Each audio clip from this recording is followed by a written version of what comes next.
You're listening to Don't Take This Personally, a podcast about the business of creativity. We are your hosts, wedding photographers, entrepreneurs, and friends, Cami Oliveria And Gabe Conover. Now let's get into it. Let's get into it. And don't take it personally, whatever we're about to say. Yes. Don't. Do not take this personally. Okay, well, hello. Welcome back to the pod.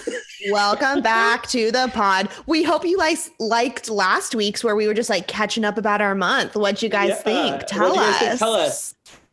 Tell us right now. That's what we thought. You loved it. You loved hearing what we were up to. And we're going to do it again once a month. And we're going to do it again. But I'm so excited for today's episode. Yes. Oh my gosh. Yeah. Today we have a friend of mine. We're getting right to it because this is going to be a long one. I can tell. Yeah, it is. I can already tell. Yeah. So today we have the lovely Cas Jerome on the pod with us. She is a makeup influencer / content creator here in SoCal. And yeah, we are just so excited to pick her brain. So hello, Cas. Yeah. And if you're watching this, if you're watching a clip, if you're watching this on YouTube, you'll see like she's like one of the prettiest, most beautiful people I have ever seen in my whole life. Like I am nervous. The dodge. God, I'm nervous. Thank you.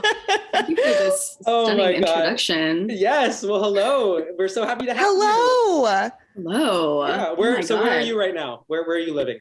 Currently, I'm living in Thousand Oaks, California. It's a little city that's north of Los Angeles. Lovely. Love living here because I get to commit to going to events in LA, but I don't have to suffer through the traffic.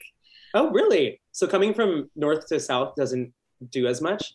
It's not as bad? You know, it's always bad, okay. But it's better. It's better. That's good to know. Me personally, okay, in my day-to-day life. All right, great. And is that what brought you there? Well, I actually was brought here because I was forced to go to university around here, but that is no longer forced. Yes, I was forced. Oh. It was against my will in a way. Oh. In a way. Oh. But you know, being a brown woman, having a degree is apparently something that is mandatory. Yeah. You can't live life without one. No, is that's what more I've of a thing in the heard. States, huh? Yeah. I feel like that's a thing like everywhere for us. But I was going to a university near here, Channel Islands, CSU Channel Islands. It did not work out. When did you start going? I started going maybe like a year and a half ago. Okay, so this is recent. Yes, very recent. And then I dropped out maybe like 4 or 5 months ago. College dropout, high five, here we go. So, okay, what do you mean by you were forced? Like, was this parental? Yes, 100%. Okay. 100%, yeah. Oh, damn. Yeah. Now, where are you from originally? So I'm from India. I'm actually from the southern part of India, from a state called Tamil Nadu. Okay. But yeah, that's where I was born. Okay, and then where did you come next? So did you move up to the States first? No. So I've had a little bit of a long journey. Wow. So I was born in India. I lived there for maybe like a solid 3 months. And after that, my parents took me to England because my dad was pursuing his PhD studies. And so I lived there for a couple years. And then after that, we moved to Africa, and I actually spent my entire childhood in Africa for around 6 to 7 years. Wow. I lived What part? Yeah. Where'd you live? I lived in Ghana, which is a small country on the western part of Africa. And I lived in Malawi, which is another small country that's in the southern part of Africa. Wow. And around the time periods that we lived there, they were both the poorest countries in the world, because that's what my dad does for a living. He does a lot of work to do with like agriculture and women empowerment, and just like if there's like an epidemic, like he was working with the Ebola epidemic. So he works on the front lines of projects like that. So I lived there. I've also lived in Sri Lanka and then the United States. Wow. Whoa. And when you came to the States, did you go to San Diego right away? Unfortunately, I did spend 4 years in Indiana. So I do claim the Midwest as my home when it is appropriate, but I would say that SoCal is definitely where I identify. Okay. Yeah. Cammie can relate to you there. Man, that's quite a journey. Geez, did you, growing up, was the constant moving, was that pretty hard on you? Yeah, it's been quite traumatizing. Yeah, I can imagine. In the moment, I definitely didn't really like think anything of it because I was surrounded by like other people who kind of lived like similar lifestyles. Because my dad, obviously his colleagues, all of their kids went through like a similar upbringing to me. The only difference between like my upbringing and like anyone else's like that he knew is that my dad actually spent a lot of time in Afghanistan during the war. Pretty much during almost the entire like time it was really bad. So I've lived without my dad for most of my life.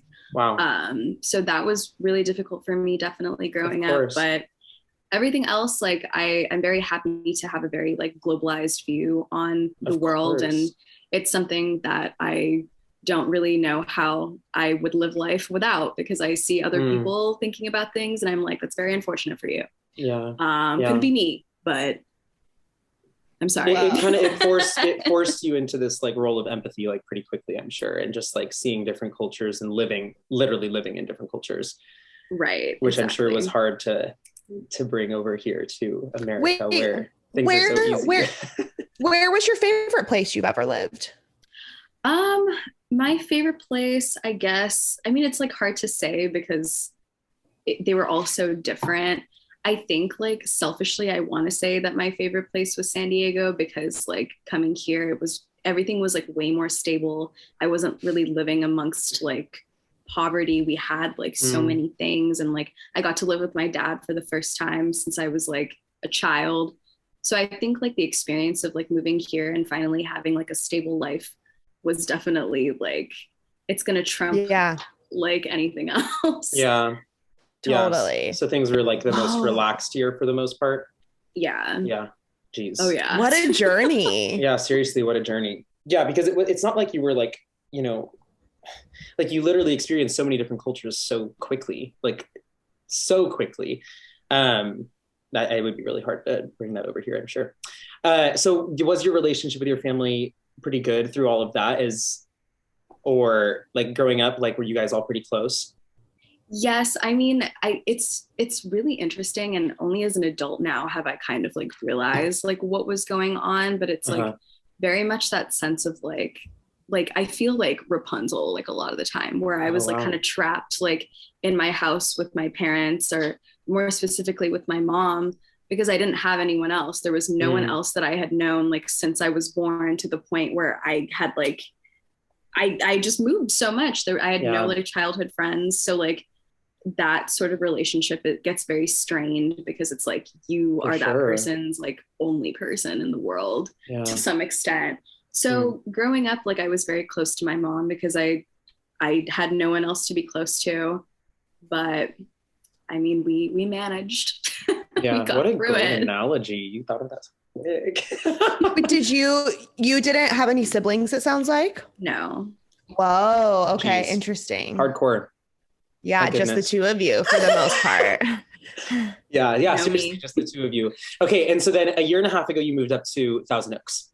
Yes. And so you were going to go to school. You were going to school for a year and a half. Yes. Was the move, was there a lot of tension there in the beginning? Honestly, the whole thing is just crazy to me. Like, I feel like when it comes to ethnic parents, like they want you to like move forward with your life and they like want you to do all these great things, but then they're like, no, come back. I have to control you. Come back. Like, it's just like, I think it's just confusing for everyone who's involved. It's like, I want my kid to go live their life, but also I've like exercised such a strong like parental control over them for their entire life. So it's just like, it took a long time for the dust to settle. But it was okay. I went to community college and I graduated with my associates in art history. Okay. And I was very content. I was very happy. You were doing that here in San Diego? Yes. Okay. And then after that was over, I took a bunch of different classes to kind of test out what I wanted to do. But once I got my associates, I was like, all right, this is the extent of education that I can finish. Like I don't want to do anything else. Like I want to go to cosmetology school. I want to further my business. I had gotten signed to my agency, which was a huge deal for me because I never thought that I would ever have a manager or be like signed to like one of the biggest agencies for influencers in Los Angeles. It was just like mind blowing for me. And at that point I was like, what am I going to do with an art history degree? Like, what am I really going to do with this? Right. So it was very difficult for me to make that decision, but I'm not depressed anymore because I'm not going to, well, I am depressed. Let's not get twisted. But that one avenue of my life is not giving me depression anymore. Let's not get it twisted. I'm still depressed. Wow. Yeah, I have so much courage for people who leave school because, I feel like that's such a courageous thing because I was also like, you got no choice. You got to go to college. You can do whatever you want, but the whole goal is to go to college. That's like the epitome of existence, the epitome that we've done a good job as parents is if you make it into a 4-year and finish. And so to be honest, I didn't ever feel like I had a choice. And, you know, what I studied and everything ended up like everything works out how it's supposed to. And like, I'm not in journalism now with that journalism degree, but like everything I learned directly correlates into like what I'm doing in my business. So it's great. But like, I didn't even feel like leaving was an option, even though like at that time I was like already starting businesses and I'm a certified makeup artist and I was a wedding makeup artist before I was a photographer. And like, that was my college job. And yeah, I don't know. I just always think that's so courageous. And I have so much respect for people who are like, I don't actually have to do this. I just think that's baller as hell. Yeah, I thought that maybe. Agree. Go ahead, Cass. Go ahead. Sorry, I'm cutting everyone off. No, it's okay. This is literally your podcast. It's your episode on our podcast, though. I was just going to say today it's more yours. Yeah, it's yours, Cass. So, because my experience was not, my parents never pressured me to go to college at all, and like me dropping out was nothing to them. But my in-laws, for sure, it was a very, very big deal, not just for me, but also for my wife. And so, like, we both dropped out of college after 1 year and ended up getting married, and it was a whole thing, and it was very dramatic. But I think that, you know, it's cool. I feel like it's getting a little better. It's kind of like, it's hard to hear like stories where you're with like yours, where it's like, okay, I thought we were maybe moving a little bit past like college being so necessary, but I know that that's not true everywhere. And it's necessary for a few things, but obviously at the end of the day, like, you know, your success speaks for itself. And here's the key. We are moving past it, but we're still raised by people who are not past it. That is so true. We are still in a generation of like our parents are not past it. Yeah. But our kids, I don't think will have the same pressure that like we experience because like as a society, we are moving past it, but like we're not raising college age kids yet. True. Right. There's the key. Yes, that you're absolutely right. Okay, cool. So I mean, we'll get into like your career and stuff and a little bit later, but I feel like we're in this now. So like, we gotta get all the juice here. So you said part of your move up was because, I guess like after you dropped out, what happened next with your family?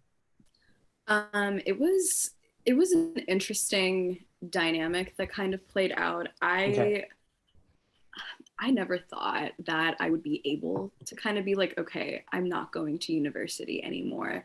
And like, I think over the past few months, I've kind of realized that like, I don't exist in this world as like my parents' daughter. Like I'm a person. And like, to some degree, like I obviously knew that, you said that, but like, I really just did not understand that I really can do what I want to do. And if something makes me uncomfortable, like, I really just don't have to do it. And my background, like when it comes to like my parents, like there's been like a lot of like abuse in my family. And like, that's something that I've always struggled with and normalized in my head. Yeah. And like, after like, I've been in therapy for so many years because of it. And like, only recently I was just like, you know what, like I have really overextended myself for like the people in my life that I love, but if I'm not getting that same respect, I need to just like move on and do what I like want to do. I can't like, I just can't like keep like putting myself in these situations, going to these random schools that I do not care about. Like it was ridiculous. Parking was like $300. I was like, we need to draw the line at some point. Like this is too much for me to handle. Like no. So after I told them, I was really honest. I was like, listen, like I'm not even able to open up my laptop because it scares me so much because I know that I have like 20 missing assignments due and I can't do it. Like the readings don't make sense. Like these classes are ridiculous and these professors have absolutely no respect for what they're teaching. It was terrible. And so I explained to them, it took maybe like, I don't know, the entire time. It took like a year and a half to convince them that I was just not like cut out for whatever I was doing. And then my mom was like, well, what do you want to do? And I was like, I want to go to cosmetology school, like I've been saying since I was like 15. And so we explored some of those options and they were like, okay, like if you're not going to go to college, you're going to have to like do this. And I was like, all right, that's fine. Like, that's cool. But I mean, even after like making the commitment to go to like cosmetology school and getting like certified, they obviously have still asked me like, oh, so after that, are you planning on going back? And I'm like, probably not. They don't want me there. Yeah. I ghosted admissions. I definitely don't think I'm invited back. Ghosted admissions. I don't think I'm welcome back there. No. I have not checked my academic email since the day I decided that it was donezo. So I don't know what they're saying to me. I'm sure they're talking to me, but I don't know what they're saying. So out of sight, out of mind. I love that. You know, the thing that you said that I loved, it's like so quotable, is that you are not just on this earth as your parents' daughter. And that, because that is something, like there's so many things that people try to like use as part of our identity and stuff like that. Like, but it's like, it's our experiences and our circumstances. It's not our identity. Your identity is not Cas, the daughter of blankety blank. Like, I love thinking about that. And from my perspective too, like, because I love my parents to death, but they also had like a very kid-centered household. And I remember growing up just being like, oh my gosh, like everything that I do is a reflection of how my parents raised me. And like a lot of my guilt growing up revolved around that mindset. And it's just, you know, I want my kids to never have that with me, to never be like, oh, like if I make a mistake, I'm going to make my dad look bad. Like, I don't care. Like, you're going to make mistakes. And like, yes, I want to do my best to love you, but it's not what I'm not like your identity, you know? So I love how you said that. You said that so well. And I said it in 5,000 words and you said it in one sentence. But yeah, good for you. Good for you. Now, is that, you said you are going to have to move soon. Is that right? Yes, I am moving to beautiful Burbank, California to go to MUD, which is makeup designery. That's where I've decided to get my makeup artist certification at. Okay. Cool. Good for you. Thank you. So you said this was a dream of yours since you were 15, go to cosmetology school. Yes. I feel like dream is like really kind of like pushing it a little bit. I feel like I really enjoy doing makeup, and I think like the only reason I'm pushing myself to do it is because I already have a platform where I'm like heavily involved in the beauty community. Right. I have like close relationships with a couple of brands that I have always like dreamed of working with, and I think at this point, like since I've come this far, shockingly, I'm like, let's try and seal the deal. Like, let's try to like make it official. Yeah. And I would like to like be formally educated because like, of course. I love being self-taught. It's great. But like, if you're going to like put someone in front of me, I'm not really going to know where to start. So. Well, and the combo of you being able to self-teach yourself plus getting the actual education will just be incredible. You will have like such an edge on other people, because I always think about this when it comes to music, because like there's those people, the people that I think are the most talented are the ones who learned theory and then also just have the ear for it. It's like the Yes. combo of both that made them extremely talented. So I feel like that's going to happen for you too, which is really cool. Look at you go. Yeah, absolutely. Well, okay. So you said before we started recording, you are no stranger to podcasts because you had one. Yes, I did. My Grammy Award winning. No, I'm just kidding. I believe it. I had a podcast. It was called Pretty Good for a Girl with No Talent. That is actually it's kind of tongue in cheek. Like I started doing Instagram when I was 15. A really long time ago. I was like an OG influencer. Yeah, before you were. influencers were Jeez. influencers. Yeah. So growing up, having like a following was very tough for me, but like it was cool. A lot of times people were very like dead set on being like, well, that doesn't take any talent. Like you're taking pictures of yourself. Especially before. Yeah, it's a little better now. Yes, it's way better now. But it's just a little tongue-in-cheek title for my podcast. But I had a bunch of Brilliant different title. Types of people come on my show, and I interviewed them and we talked about just their creative journeys and what it means to be a creative living in Los Angeles. It's a scary world out there. Yeah. More so a therapy session for me and my friends, but Yeah. it was Dude, for real. This is for us too. Yeah, dude, for real. Okay, amazing. So you said before we were recording as well that like the journey from San Diego to Thousand Oaks was like quite a story. Was it like the college story or is there more juice there? It's mainly the college story. It was kind of like crazy. I actually lived in Long Beach before I lived in Thousand Oaks. That was like my buffer time between San Diego and Thousand Oaks. Yeah. It was my Long Beach apartment was horrific. The roaches literally this big. If you're listening on audio, I just described a 2-foot roach. That's how big they were. Yeah. Huge. Her hands were like shoulder width when she said that. It was awful. Like I had my bed in my living room, and my living room was just like, so my living room was like my TV, my kitchen, my bedroom, and then my like bedroom was my like studio room, which never got used because I was so depressed and it was so messy. There was just like a pile of clothes there, and I would just lay in my bed for almost like 5 months, and I would watch anime from the moment I woke up to the moment I went to bed, and I would eat Trader Joe's mochi, and that was my life. What? I love the Trader Joe's mochi. You can't talk about the Trader Joe's mochi though. That's amazing. Yeah. One benefit. The mango. Yeah. So the move to like from Long Beach to Thousand Oaks, it was like more of a maturity thing for me, where I was like, okay, I've been out of the house, like I've grieved the grief that I needed to grieve. And now I'm okay. And now I'm going to start like afresh in this new city, in this beautiful apartment, in this beautiful neighborhood. And I'm just it's going to be good this time. Great. So when you started doing influencery things when you were 15, you said OG, IG, what were you doing? You were just like doing makeup and taking pictures. Like, did you ever, what kind of content were you putting out then? And like, did you think it would like lead to anything, or were you just like taking selfies? Yeah, was it just for fun? MySpace style, which may age me a little bit here. So I'm unfortunately a little bit too young to know what MySpace is, but I know the vibes. Sorry. Tammy, she's younger than me. I'm so old. I just turned 30, Cass. My 30th was 2 weeks ago. Oh my God. Congratulations. Your 30s is way better than your 20s. So the best honestly, decade, I hear. Yes.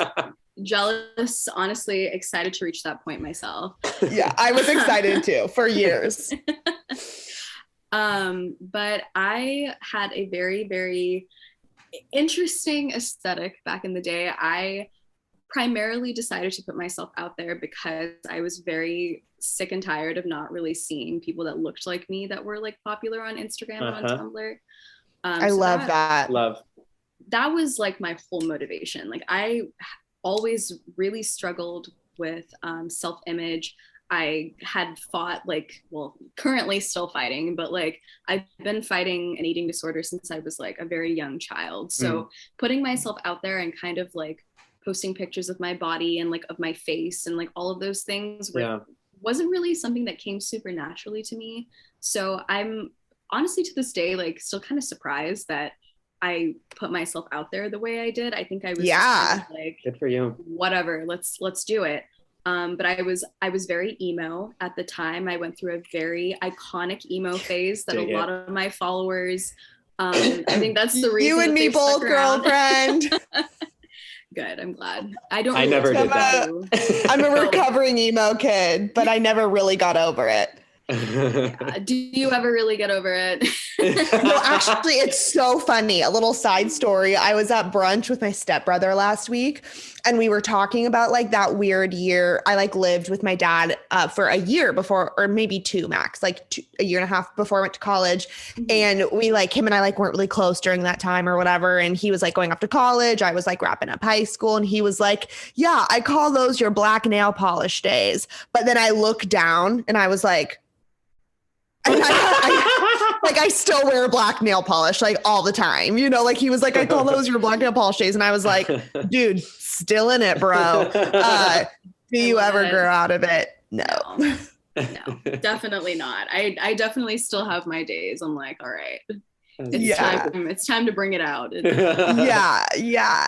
Okay, but you were, emo like me on Tumblr and stuff, posting pictures of yourself because you didn't see anyone out there that looked like you. And this was the time when it was like beginning stages of Instagram, when this type of stuff was like such a hit. Like this was like what Instagram was this type of content, like creative shoots of young people doing weird and funny things. And but easy. Seriously, yeah, exactly. When it was easy.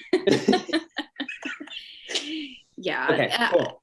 It was a very interesting and fulfilling time in my life. Like really all I needed to do was to just kind of be myself and take a picture and post it. And it worked really well for me in high school. Like that's pretty much all I did. I would just kind of be like, okay, well today I'm gonna do this and I'm gonna take a picture of this, and then people loved it and it was great. And then after that, when I graduated high school, Igtv was introduced, and that's where I really popped off. I really utilized that feature, and I would do a lot of makeup tutorials, and they would just get millions and millions of views. And it was amazing. Like there was a certain point where we would go to Disneyland and like 20 people would stop me and they'd be like, "Cas Jerome," and I'd be like, what a trip that would be. Whoa. I really felt unstoppable at that point. Is it comparable to how I feel now? Not at all. No. Complete opposite of what I'm experiencing is what I used to be experiencing back then. But it was great. I loved it. Cool. Now, were you just doing content creation for yourself, or were you modeling at all during that time? I never felt comfortable calling myself a model, and honestly still to this day, like sometimes I'm just kind of like, oh, that's so silly. But after I started doing a bunch of I started modeling a little bit after those like Instagram TV videos went super viral for me, and I started contacting photographers around San Diego, Gabe being one of them, a little bit later in my modeling career. We connected a little bit later, but it was dope. But I started kind of getting to know like the photographers of San Diego, and like they've all been so incredible to me, and like I owe so much of like what I am today because of like the things that I've made with the people in that city. So I have like very like high respect for like obviously like you guys and like the scene that you're in. But that was something that I did for a really long time, and then I started getting hit up by Doc Martens. Was actually my first campaign that I ever did. Oh, that is dope. That is a killer first campaign. Wow. Okay. It was it was like mind blowing for me because growing up, like I wanted docs so badly, but I was too afraid to ask my parents because they were so expensive. And so I would buy like the knockoff versions of docs. My parents didn't even know what docs were because I just was like, whatever, like I don't even want to ask. And so like now I have like maybe like 10 pairs of docs because hell yeah, I love a full circle moment. Yeah. It Good was for you. It was incredible. And then like my next really big, like after this campaign, I was like, okay, I can't not say that I'm a model because this happened. Right. I worked with Hot Topic and I was in their back to school campaign. There's the emo girl coming out. Yes. Hot Topic has treated me well. I've worked with them a lot as well. But man, 16-year-old me would be fucking freaking out right now that I'm talking to you. It was so weird. It was so weird to go to the Hot Topic that I worked at for one day when I was in high school and seeing myself like on a billboard there. That's bizarre. Wow. It was like the most ridiculous thing I'd ever seen. It was crazy. Oh, for sure. But that billboard, I think, was in every Hot Topic store in America and Canada. And I was just like... That's so cool. All because you started posting pictures of yourself on the internet. Yeah. Yeah, so it's sounding like you are just completely self-made and like because you said that only recently you started to get, like you signed with a big management company in LA. But so like, I guess when you did start making these videos, was it just like you on your own coming up with some ideas, trying to just get yourself out there and then it just worked? Or was there anyone helping you with anything at all or no? Look at you. No. That's awesome. And honestly, that is like the biggest reason why like I'm such a fucking bitch. Like I will not. Sorry, I like acted like I just agreed. Oh yeah, totally. Yeah, such a bitch. Yeah. Yeah. Such a fucking bitch. When anyone tries to tell me that I'm doing something wrong, or if anyone doubts me, or if I feel like the people around me feel like they're better than me, in my head internally, obviously I would never say this out loud, but like sometimes I'm just kind of like, you don't understand like where I've come from. Like I did everything by myself while my parents actively were not happy with what I was doing, while being bullied so severely in high school for what I was doing to the point that I had to leave and go to like a private like school type situation for a year because it was just getting crazy. Like the amount of rumors, the amount of just like pain that I've gone through just to have this career is like not comparable to like anyone who bunch of jealous bitches. Yeah, that's exactly what it is. Yeah. Okay, well, let's talk more about that a little bit then. Let's talk about them bitches. So throughout high school, because this, I mean, to be honest, on a much lesser scale, like I am right now like getting really into like creating a bigger personal brand on TikTok and stuff like that because I'm getting into the fashion industry, and so I'm just kind of like all new with this stuff. And it was a big hurdle for me to have to jump over like myself. Even, I mean, not to the point where I'm getting like bullied, don't get me wrong at all, but just like my own like thoughts being like, oh, like, well, what are my parents' friends thinking about this and like the church that I grew up in, and I know what they all think about all of this stuff. So like I know religious trauma. Yeah. Religious trauma is also something that we can bond on because trust me, I know about that too. Yeah. Don't we all?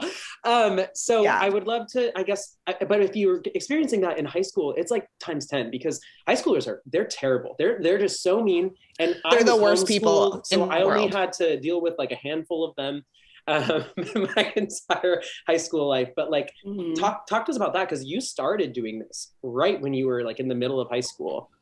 Yeah, it was a lot. It was a lot to take for me.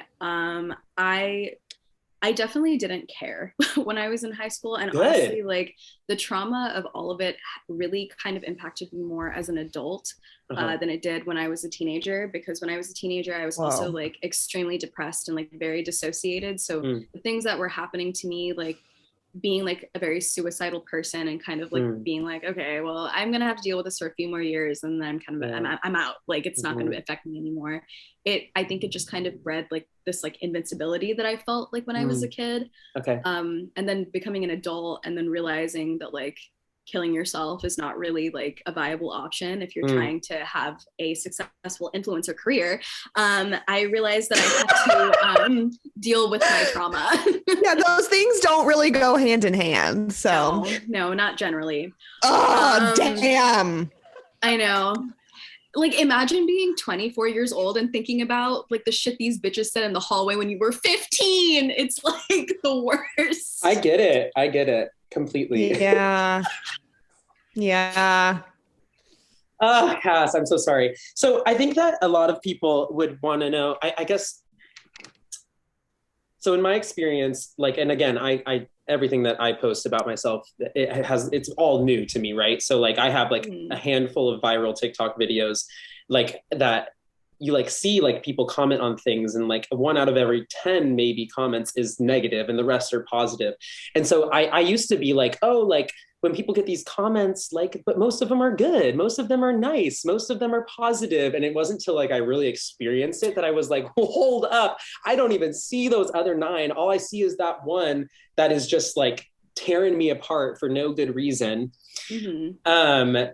Do you feel like when it was like in high school,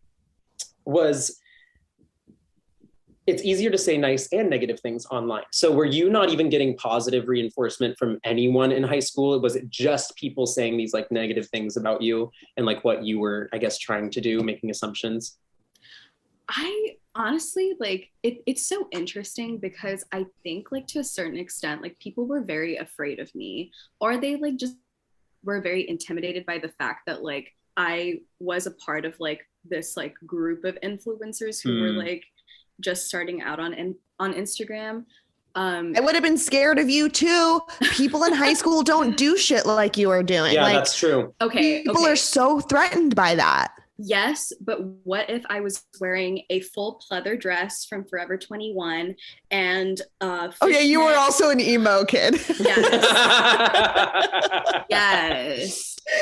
Okay, the picture is for me. Right now I'm picturing you in high school as you are now, but like you're right. Like picture like little goth Cass, and you're while like also like this, looking at everyone.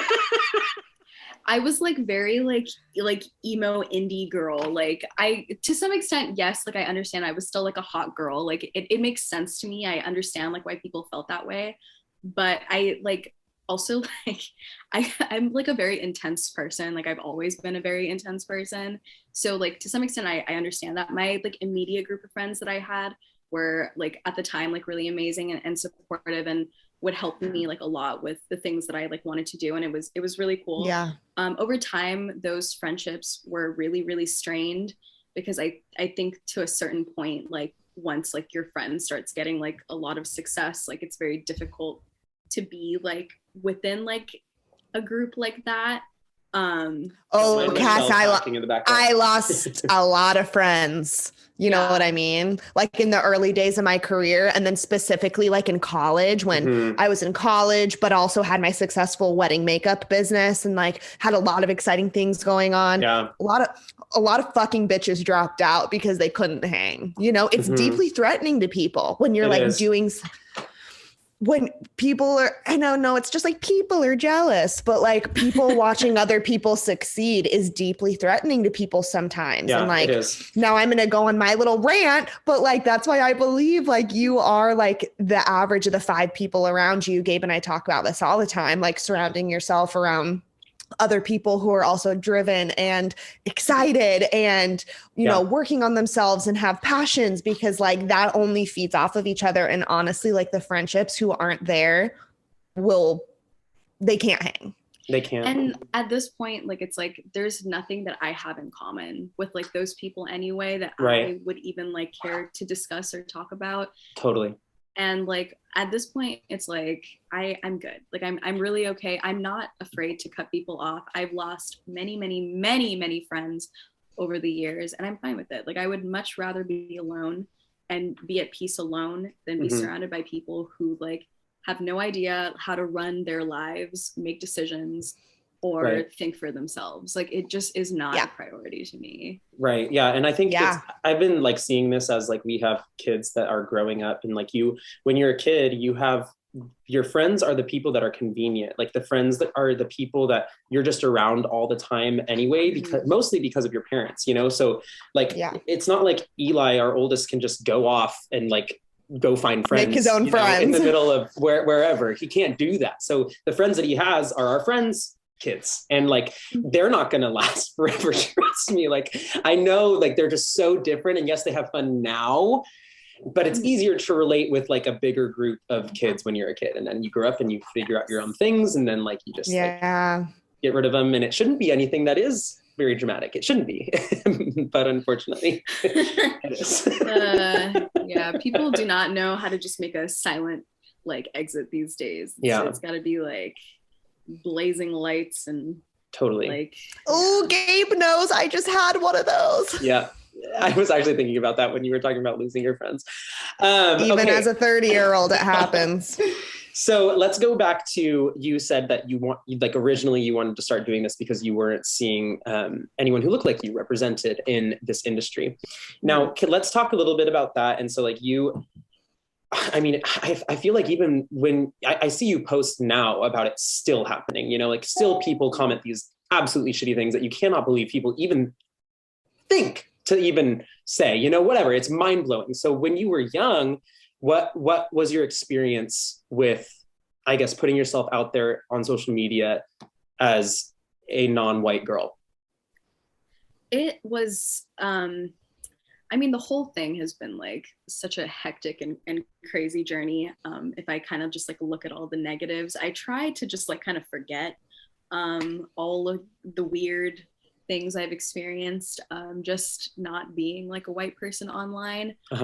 But I mean, it's always very interesting to be like a South Asian girl online as well, because like now there's like a ton of like Indian girls like out there, like emo Indian girls who are like embracing like our ethnic clothing and just like talking about Hinduism or talking about like just like India in general. It's like not like, it's not super like unsaturated like it was when I was a kid, which is like, thank God.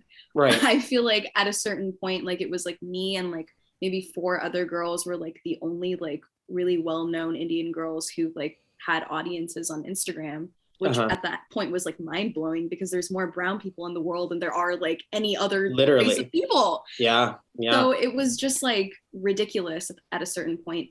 But now it's very interesting that our community has grown to the point where like there are people who are problematic and there are people who are like like racist, or people who are spreading misinformation or like misusing our culture. And for me, like I try really hard to kind of just stay true to like what I feel and what I think is like positive about being like a brown girl online, because like being South Indian, like generally like people in South India are like darker skinned than the people in North India. Our genetics are like very, very different. And specifically where I'm from, that's where like I guess like the tribal people of India are from. We're like the OG Indian people, I guess. And people who are darker skinned are always treated badly, I guess everywhere pretty much. But in India, it's like even worse. Like going to North India. Wow. I didn't know that. Yeah. Colorism is a huge issue within the Indian community, within a lot of like communities within like whatever like person of color you want to talk to. Like I'm sure that they've experienced like some sort of form of colorism, whether it's like negative or positive. But for me, like sometimes like I would just get hate comments from white people, from like people who are Indian, from other people who like other ethnicities that didn't like the way I like portray myself as like an Asian woman. Like it was very, at a certain point, it was very overwhelming for me. And I had to take a step back from talking about more like, I guess like social justice type of like topics, like colorism or racism, because it was just getting to be like too much, and I needed to just kind of focus on like modeling or was that in the last couple of years that it was getting too much? Definitely, like within the last couple of years. So are you saying that when you were younger and you were one of the only representations of South India on social media, that you didn't experience as much racism because there wasn't as much out there, I guess? Is that what you're saying? There weren't as many? I think people were just more like interested that I was like pretty and that I was doing makeup, and that's like how deep it ran. I still got like a lot of really racist comments, but they were very just like ignorant comments that I could like write off. But now I get a lot of comments where I'm just kind of like, I don't know like where you heard this from, but this is not true. This is not true. Wow. Like what? I don't know. Like people will just kind of like a huge thing that I've experienced recently on TikTok is like everyone thinks that I'm a Black woman. And like I'm like, okay, there are like other people who are dark skinned like in other like races. And like that's like sometimes like that's like a problem for me. Or like people within like the Indian community will be like, oh, you shouldn't be doing this because in South Indian culture, blah, blah, blah, blah. And it's like, okay, well, I don't know what to tell you. Like, I don't live in India. Like, I live in America. And like the way that you're thinking is like super backwards for like even where you live. Right. So it's just like little problems like that. I try not to let it affect me too much because I just kind of want to slap on the clown makeup and move on with my day. But sometimes it is just really frustrating to like get those comments. Well, and I'm sure you're not just getting it from racists, you're also getting it from like people who were raised in the same religion as you, you know, like, so it's like you're getting a lot of hate, I'm sure, from both sides because you don't fit into that, you know, crowd of people either, you know what I mean? Yeah. Which I can minorly relate to, but not that much. But that would be really hard to just kind of feel like both sides are like batting you around, like back and forth. And Please, Cass, I'm sorry. It's okay. Where are you at now with all of it? I don't know. Things in my life have been really, really like crazy over the past like 2 years, and making content was something that like really, really made me happy. And so now that being put on the back burner has been something that like has really been upsetting me. Like put on the back burner to go to school or have to like just deal with like these mental health problems that I've had. It's all just been like very interesting to go through while having like an internet presence. There are days that I like wake up and I'm like, I don't want to put makeup on. Like, I don't feel pretty today. Like, I don't feel like I have anything to offer an audience of people today or tomorrow or next week. And I like, sometimes I just don't feel like ready to be on a stage. And like getting negative comments, getting people commenting on my weight. There was like a Reddit page that was like keeping track of like my weight gain throughout like the time that I moved out of my house. Like there's been like a lot. What? Yeah. Holy shit. Cass. Yeah. It's gone now. Don't worry. Somebody started a Reddit page chronicling my weight gain through getting a divorce and moving out. I don't know if I could have survived that. It's because like when I was younger, I talked very openly about my recovery from my eating disorder. And recently I like expressed that I had been going through a relapse, and there are just so many people that don't like me. And I get it, you know, like it was hurtful and it sucked and it was weird and creepy, but I mean, to some extent, like I am a person who's online and I have consented to, you know? Right. Yeah. Like, you know, it's coming, unfortunately. So how are you with that? How has that journey specifically been for you? Like hey, I'm choosing that I could stop posting content and I would not have to deal with this as much. I'm choosing to do it anyway. How has that been for you? Like mentally, now that you're older, and like, not that you're old, you're very young. I'm saying like, now that you're old, you've matured, and has it been easier to just kind of block it out or like deal with it in a healthier way? Like, how does it all affect you at this point? I feel like at this point, to speak candidly, like I'm the most like depressed that I've been like in my entire life, which is very interesting because when I was a teenager, depression looked really, really different on me. Like it was like way more like, it was seen way more on the outside.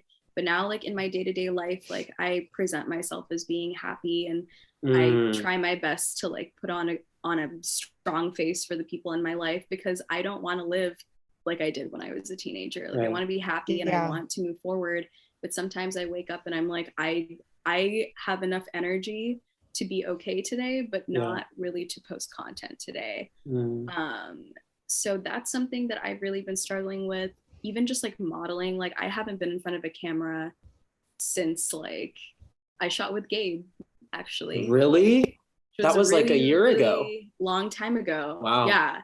And it's because like during this entire time, like gaining weight was something that like was really difficult for me. And like if it was like natural, that was different. But like going from like having like anorexia to developing like binging tendencies was also like a huge like thing for me, because it was not something I was like used to. And like having like multiple people online like commenting on it like constantly was very, very scary. I found out that someone who I used to be best friends with actually made an anonymous account to start like talking about like my weight gain on my Instagram. So it was just like talk about a bitch who's jealous. Dear God. Dude, there is no other reason someone would do something like that. Yes, I'm sorry. That sucks.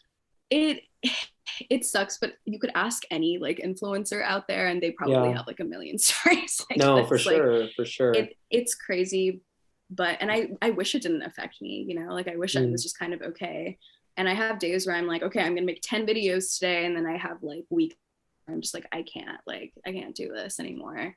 But and in those moments, do you honor that and you just like, if you're not feeling it, you don't do it, or do you just like have to do it all the time anyways?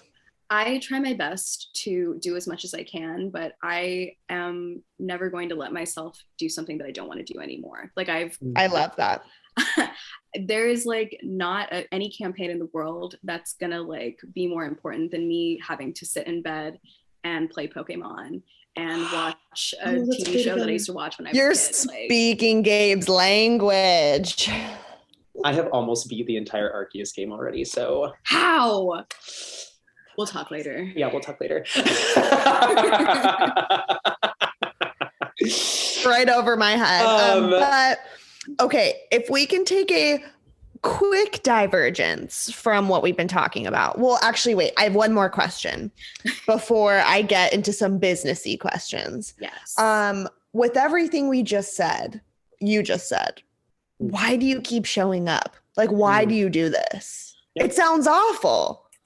It is like, I think to me, it's different than like from asking like a lot of other people, because I think like a lot of influencers these days got really famous because they started TikTok over quarantine. But like, this is something that I've done since I was like a kid, and like having like a really unstable childhood and then finding something that like you're really good at and like something that you excel in, like this is like what my life is. Like my life is putting my life out so that people can like see me, like and that sounds like, I feel like that sounds see your creativity like too. weird. No, but not to us. Like I feel like I want to be an artist, but I want to be an artist in a way that like helps other people feel beautiful. Because growing up, I just like I was not able to see myself in anyone. And I know that a lot of people who follow me, like they might be Indian, but they also have lived in America or they've lived somewhere else. So like that content that girls do that's like super, super Indian, where they're wearing like the full like saris and like all their makeup looks are like inspired by like Bollywood actresses or like whatever like desi type of content that people do like might not be relatable for everyone. Totally. And like I love my culture so much, and I will acknowledge like the flaws in my culture, and I will celebrate the victories and whatever like positives that, you know, we have. But I also just want to portray like who I am as a person accurately, so people who are like me can like be like, okay, like I can be like this hell too. Yeah. So like it feels like your purpose regardless, so you're carrying on, and fuck the haters. Yes, it's never been Love about that. me. I like, you can ask anyone, honestly, like I don't care about my outward appearance really at all. Like I just show up so that other people have some sort of representation. And then, you know what, I think it's fun too. Like I think it's great. I think it's fun, and that's my purpose. Yeah, for sure. Well, wow, a couple more questions about this. so I feel like I knew this was going to be a long one. I know. I have like so many questions I haven't even gotten to. I feel like, you're in a position of, you're an influencer, you're in a position of influence. And so even though there is all of this bad, there's obviously beauty that comes from it. And like, you want it to be a representation of, your culture and also people who look like you. And I'm sure, and I'm sure confirm this, but I'm sure that has been an even bigger influence than all of the negativity, has been the people reaching out to you and saying like, oh my God, like, I'm so glad that I found your page or that I've been following you for this long. And you have made me feel like I have a place here in this world and that I am beautiful exactly how I am. And like, it's just, I'm sure that speaks major volumes. And then even that too, like you bringing up being vulnerable about like depression, and that like people in your position are going through the same things that everyone is going through. And you're not just going to constantly pop up on your feed with this huge smile on your face. Like I know this for a fact, because have been following you for years too. And I see like you bring things up, you talk about things. You're not just like this perfect influencer girl that, a lot of us are used to. Far from it. It's beautiful and it's wonderful. And I think that alone, like Cami said, it's very courageous and just difficult. And that's why you would keep showing up even when it gets really hard. Yeah. So hell yeah. Good for you. I love following you, Cass. I love keeping up and seeing like what's next and seeing where you're at. And I appreciate you being very vulnerable, especially about like depression and stuff too. And that's something I try to do my best to do. A lot of people look at me and are like, he's got this perfect family and he's like, he got this perfect life. And like, yeah, like we love each other so much. And we're very blessed, but it is far from that. It is far from that. Yeah. So yeah, keep doing it. Yeah. Thank you so much. Huge ass difference. And like, it's inspiring. It's very, very cool. Thank you. It really is. All right, let's get into a little bit of business. I was going to say, I love all the vulnerability, love it. But I want to get to questions that I feel people have about like, this is your job. Like, how is this a job? Like, I don't know. What is your day today? Like, what does your day today look like? So here's what I would love to know. Yes. What some of your day-to-days look like, how you get deals. What does it mean that you like have an agent now? Like that's a whole new world. And I also want to know like what your goals are. Like, where do you think this will take you?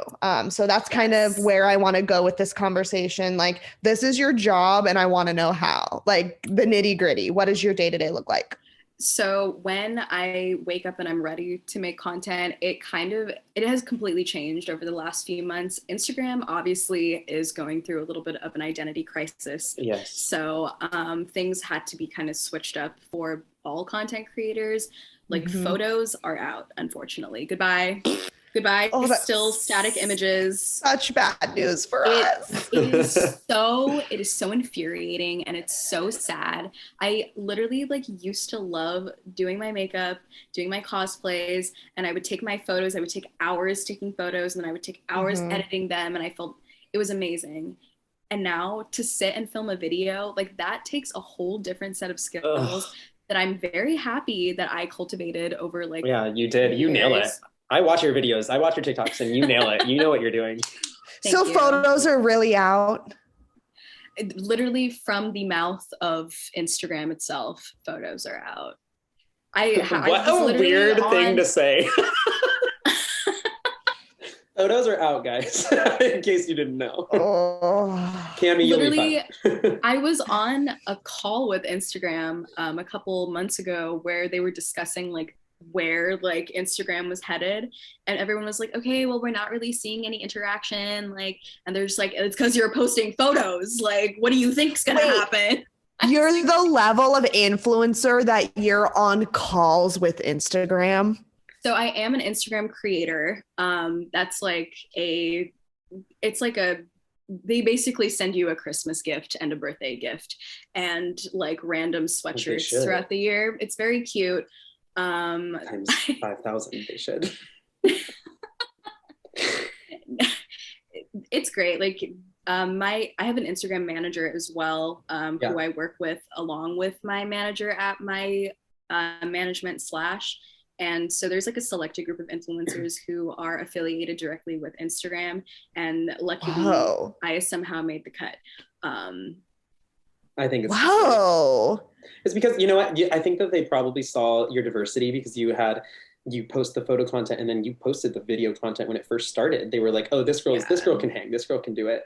Yeah. Wow. Good for you. Yeah. So I've had like a few little insiders with them, which is cool, but Reels is the way to go. So generally I'll just try to like write out different types of Reels that I want to do, and I'll save like all the audios that are like relevant, and that's like what my content day looks like. I try my best to like incorporate what I can do like into those like audios, and then I'm like, I pray. I just pray. I'm not even religious, but I pray. Are you just making like any kind of content you want, or are they like brand deals? Like, I'm just curious where the money comes from. So what basically like the deal with all of that, when I was freelance, I was kind of like dealing with those emails myself. Like I would have my email in my bio, like most people do. And, you know, the brand will like contact you. I've been very lucky that like, I don't know, brands just kind of were like interested to work with me. So I would just get emails from ColourPop and Doc Martin, and I would correspond with them myself. But now thankfully with my management, they deal with like kind of responding to the emails and asking them for a higher price, like negotiating like, I guess like amazing time usage and all of those like things that I don't really understand. So they're making you more money for sure. Yes, absolutely. Fabulous. Like 100%. Like I think brands definitely take advantage of people who don't have representation. That. So I'm very, and I imagine they take a percentage of every deal. Yes. Okay, cool. Yes. So it's worth it to them to make like, you know, get a big package for you too, because it gives them more money. So that's the whole point. It's that's great. Good for you. Wait, so are all of your posts like sponsored deal posts, or are a lot of them like your own creation? The like crazy part I think about like being an influencer that a lot of people don't understand is like, yes, like the campaigns are like very, like you get paid very well, but like that's not every post. Right. You have to like maintain like being creative, and you have to maintain your aesthetic, like genuine brand without these like crazy sponsorship posts that like make you do things that are like maybe not like really like on like something that you're super comfortable with like posting. I mean, not that I'm doing anything like super crazy, but like obviously like I'm not going to want to do like everything a brand is going to demand, and I can put that energy into like my own like authentic videos. Right. Cool. Yeah. Cool. Love it. Good stuff. Oh, wow. This is like such a fascinating world to me. Okay, so give us some more juice. Like what's up with Instagram these days? Like what's the insider info? How do you be good at Instagram? How do you make your reels pop off? My photos still perform better than any reel I post. So I'm like, what the fuck? So my number one tip that I have for people who I like generally like give advice to about reels these days is if you're posting a reel and it has the TikTok watermark on it, it's immediately not going to do well. It's the algorithm is immediately going to pick it up and it's going to shove it to the bottom of the list. Like just don't even bother. Screen record your TikToks before you post them, so you can like post them as an Instagram video. Another really that's what you do? Yes. I didn't. That's a brilliant idea. I did not know that. And an even better way to do it, Instagram, the reel editing situation is still kind of a mess. So it's hard sometimes for me to do it. But if you record directly on Instagram Reels, your videos are also supposedly supposed to do better, because the algorithm like recognizes the Instagram Reels lens as opposed to like the TikTok lens. I don't know like how accurate all of this is though, because I posted like TikToks without the watermark obviously, but like those have performed way better than like some of the ones that I've recorded directly on Instagram Reels. So I think it's really the Wild West out there right now. But don't even bother with pictures. So, yeah, I mean, honestly, at this point, but it's like this is awful news for these two photographers. Well, for I would say like you could do like a little pattern. Like if you want to grow, the pictures aren't going to do something. But if you want to like you're getting some followers from Reels, and then you post every other yada yada yada yada yada. Yes, sure. But like for me as like a makeup influencer, of course I can't do like pictures anymore. But if your job is being a photographer, like you need to post photos. It makes more sense like for you guys to incorporate that into your feed rather than like only doing which Reels. You can do with Reels, too. Yeah. So yeah, exactly. So I think it just kind of like depends like what you want to do. I'm still encouraged to post photos. I think the recipe for success is like 3 Reels a week and maybe like 1 photo. But hardcore.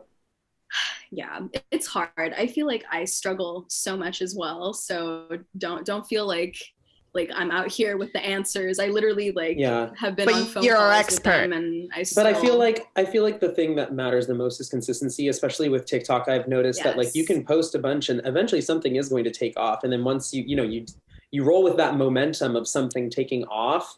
But if you don't try and you are like posting videos and then like getting discouraged and then deleting them because you're like, oh, that was a little awkward. Right. That's my problem I've had to hurdle over is like I post something and I'm like, this was funny. Like how come it didn't up like I thought it would? And then I'll be like, I'm hilarious. I need to delete it. It was stupid. But I'm like not letting myself do that anymore. And then eventually something does pick up and you're like, oh, that's not exactly what I thought would be popping off. But I guess that is the one. That is hilarious. I feel so out of touch of all of this. Well, honestly, like I know I'm like already too old for this world. It feels no. Not at all. Not at all, Cammie. Like young at heart. That no was the tone of two people who were like, yeah. Honestly, I have like a huge problem with people who like look at women in their like 30s and like feel like they're expired already. Like it's ridiculous. As someone who like has had friends in their 30s like for a very like even since when I was like 20, I was just like, I don't understand. Like I literally don't understand it. Like we see or people that use it as a crutch. Yeah, I feel like a lot of people will like hit that age and be like, oh well, I can't do the next new thing, which is what Cammie and I talk about all the time. In the beginning of our podcast, we were like, the people that do not last in business are the ones who are not willing to adapt to the new thing. It's embarrassing. It's like, what do you mean you're too old? Like you could be 50 and you can still be on TikTok. The people like what? Yeah. Exactly. I follow some geezers on TikTok and they are some of the most entertaining people I have ever seen in my entire life. So. All right, you guys, you've sufficiently called me out. Good. Okay, the last thing I want, fuck off. I'm fine. Okay, the last thing I want to talk to you about personally, I don't know if Gabe has any last questions, but the last thing I want to talk about is like, where you see your career going. What are you excited about? What's next? What, do you have any goals beyond influencer stuff? You're going to cosmetology school soon. Finally, I'm so excited for you to live that dream out. But like, what do you see is next? What are your dreams? I honestly, I used to really try and plan things out when I was younger. One of my biggest dreams was getting signed pretty much. And after that happened, I was just like, oh my God, where do I go really from here? Like what's really the next plan for me? And at this point, I was actually talking to my manager about this a couple of weeks ago. I don't even have a plan. Like I want to be surprised with all the opportunities that come my way, and I'm ready. Wonderful you and answer. Gabe. I love that answer. You and Gabe are kindred spirits. Yes, we are. I love it. I'm sure. I've started trying to be more creative in different avenues. I've been taking up doing more digital drawing. I started my own art account, which is cool. Are you kidding? That's so cool. Thank you. I want to get more into graphic design, and I want to start a little shop where I sell my prints and maybe some sweatshirts or a pin or two. Yeah, or dude. like that. I love that. Absolutely. That's been one of my. So you're just letting doors order. open, and you're like, maybe I'll go in that one. Maybe I'll go in that one. Nah, not that one. That's what I've always been like. Even being an influencer was so off. I was just like, okay, it just kind of happened. I didn't plan for anything to happen. Amazing. So that's vague ass answer. Yeah. Well, I love that because we talk about this a lot, that like you can have all the plans ever, but life's just gonna happen how it happens. And like, yeah, I really like that approach because you can plan it all out, but like you really don't know what's gonna happen and like what doors will be opened because of what. So yeah, you don't need to have a plan. That's great. I was just like wondering if you were like, oh, I'm going to cosmetology school in LA because I want to like work on sets, or like I dream of this. Like I was wondering if you had like any like career directions like that. My two like ideas that I really want to do is I would really, if influencing like kind of like goes to like some sort of a standstill for me, I would love to open up my own like beauty bar. Ooh, and be able to like provide like just kind of like, I guess like teaching people how to do their own makeup. Or love I feel that. like it's hard. It's like kind of hard to like, look at like videos online and try to learn. I'm surprised that's not more mainstream of a class.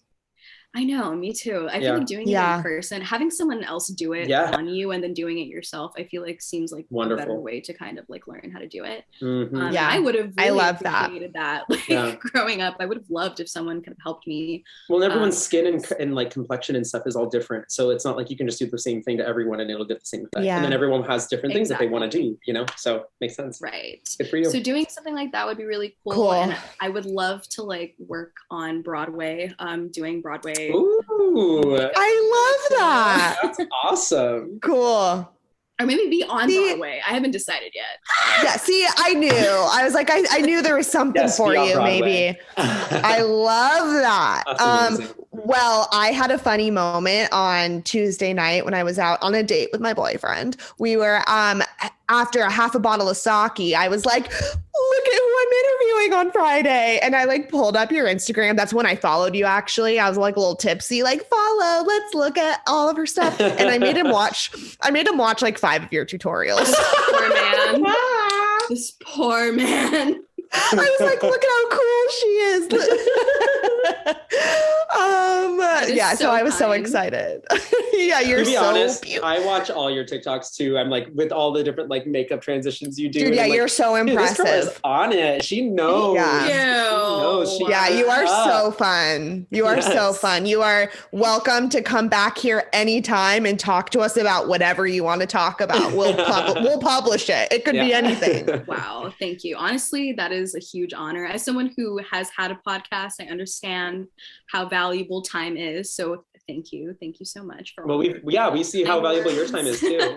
Yeah. Geez. Is there anything else you wish we would have asked you? Like, is there anything else any closing remarks, anything you want to share? Honestly, no. We covered a lot. We covered a lot. Yeah, we touched on most of my trauma, which is half of my personality these days. So I think we're good. We'll do episode 2. Will be the rest of your trauma. How about that? Yes.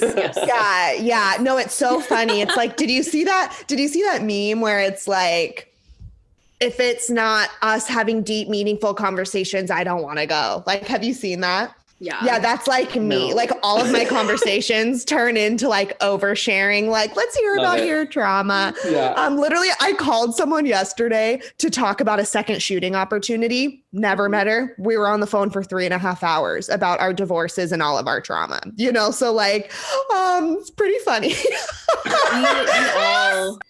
We all need somebody these days. Yes, so this is like right on brand for us. I love that. This is where we're headed, honestly. We're headed into more of like a trauma podcast instead of not a podcast that gives you trauma.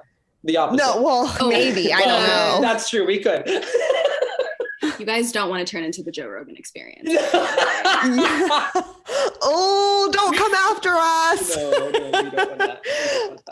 Well, thank you so much. This was so good, so insightful. We can't thank you enough for your realness and vulnerability and your openness. Like, I'm so excited for this next like generation of influencers because people are just being so real. And it's so exciting. Yes. No, thank you. Thank you for inviting me. It was an honor. It was a pleasure. And of course, anytime. I am always an open book. I'm always willing to discuss real problems that everyone honestly is facing. Amazing. right now. Dude, for real. Now, well, we'll put all of her info in our show notes so you can go stalk the shit out of her. And even if you don't want to do crazy stuff with your makeup, just give her a follow anyways, because she's hilarious and beautiful and amazing and talented. And this was so much fun. Correct me if I'm wrong. It's Cas Jerome on all platforms, right? Yes. Cas with one S. That's very important. Cas with one S. Cas with one S. Jerome. Yes. You can find her on TikTok and Instagram and all the places in between. Okay, well, thank you again for tuning in with us on our lovely podcast. And we will see you. Well, no, you won't see us. I say see you next week every single time, but that's not real. You'll hear our voices next week. You'll hear us next week. Yeah, we won't hear you. All right, goodbye. Goodbye.